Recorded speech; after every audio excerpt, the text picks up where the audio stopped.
In a forest where no birds sing lies a forgotten masjid, hidden, haunted, and abandoned, until a young man entered during the last nights of Ramadan, not knowing he would awaken something ancient. The Quran saved him, but what he saw would change his soul forever. Echo of La Takrab Hada al-Makam reverberates. Angels? Jinn? A voice that mimicked his own, a shadow that spoke Arabic, a creature that rose from the ground. And then a miracle, dhikr, so powerful, the dead trees began to bloom. This isn't a myth. This is a true story about a forest, a soul, and the power of Qur'an. Watch till the end, and you'll never hear ayatalkursi the same way again. Like, share, and comment subhanallah if you feel the power of dhikr. Subscribe for more true Islamic stories. In the mist-veiled village of Katba, nestled between the jagged cliffs of ancient mountains and the whispering woods of Al-Ora, the villagers told tales no outsider dare believe. It was said that the forest was alive, not with creatures, but with a soul, watchful, restless, and aware. The trees would groan without wind, and the air would chill without cause. Yet to outsiders, these were mere folklores, echoes of an uneducated past. But to the villagers of Katba, they were truths etched into bone and soul. A young man named Yasin lived on the edge of the village, a devout but curious soul. He had grown up hearing the tales from his grandmother, who whispered them as lullabies. She would often gaze into the fire, eyes glazed with memory, and murmur, "The jinn roam where dhikr dies." Yasin, despite being raised on these sayings, had grown increasingly skeptical with the rise of his scientific interest. But what tethered him to the realm of the unseen was the Quran, whose verses seemed to beat in rhythm with his heart. His soul ached to understand what science couldn't grasp. One fateful night, during the last 10 days of Ramadan, Yasin decided to spend the night in itikaf at the masjid, but not in the village. He heard of a forgotten masjid deep in the forest, said to have been built by a righteous man who vanished during a night of dhikr. That very masjid was now abandoned. Nobody dared go near it after Maghrib, but Yasin's desire to uncover the truth overshadowed his fear. With a Quran in his satchel and a lantern in his hand, he entered the forest after Asr. As he walked deeper, the world changed. Birds no longer chirped. The trees seemed to lean closer, as if listening. The path twisted unnaturally. He began to recite ayatalkursi aloud, and the path seemed to straighten. A sign? A coincidence? He didn't know. By Maghrib, he reached the masjid. It stood in the middle of a small clearing. Cracked minarets, crumbling bricks, yet the calligraphy of Bismillah above the door remained untouched, glowing faintly in the dusk. He entered, heart pounding, and spread his prayer mat. As the adhan escaped his lips, a strange echo returned, a perfect imitation of his voice. The interior was surprisingly intact.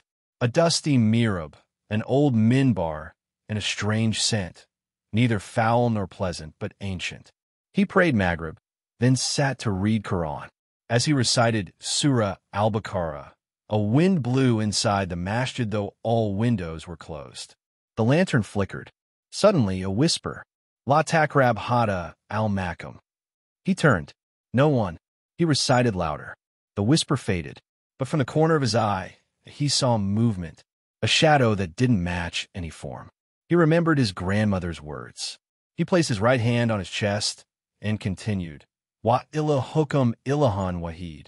Then came the miracle. A light descended through the roof, but there was no opening. It enveloped him, warm and weightless.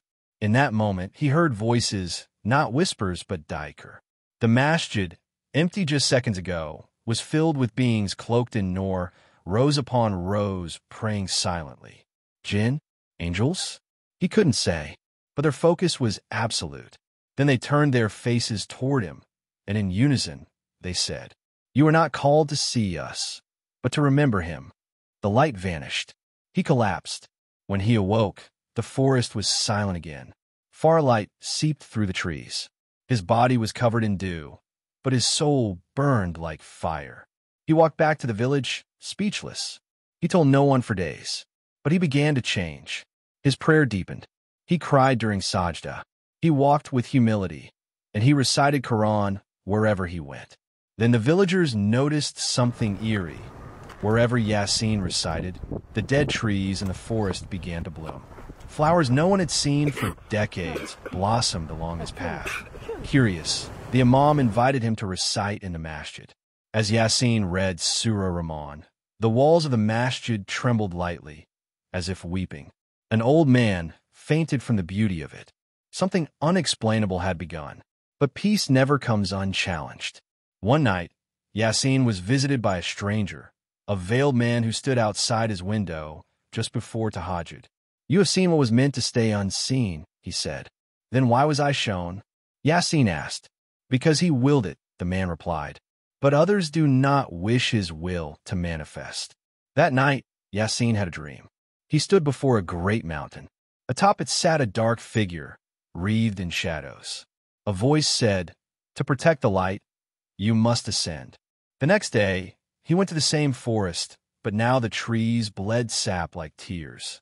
The masjid had disappeared. In its place was a deep pit, dark and silent. He recited Al-Falaq and An-Nas. A groan echoed from within. Then came the horror. A creature rose from the pit, tall, shapeless, with eyes like burning coals and a voice that cracked stone. "Leave," it roared. But Yasin stood firm, heart trembling but tongue steady. "Allahu la ilaha illa huwa."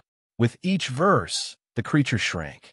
As he completed the verse, it let out a scream and vanished, leaving behind a scroll with ancient Arabic script. Indeed, in the remembrance of Allah do hearts find rest. Yasin brought it to the village imam, who wept upon reading it. This was written by the lost man who built the masjid.